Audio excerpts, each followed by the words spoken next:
مرات أشوف بعضكم يرفض الأوقات الصعبة،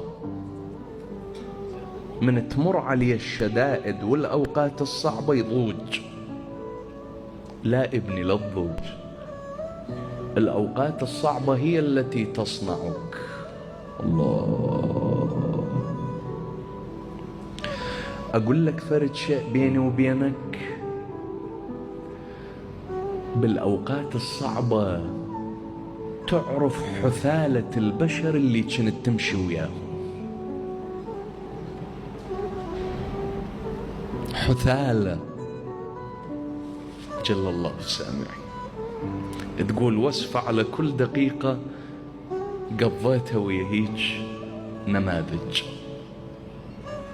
مؤسف. فلا تتضايق من الأوقات الصعبة، رحب بيها. قل الحمد لله رب العالمين على السراء والضراء، ونثني على الله أحسن الثناء.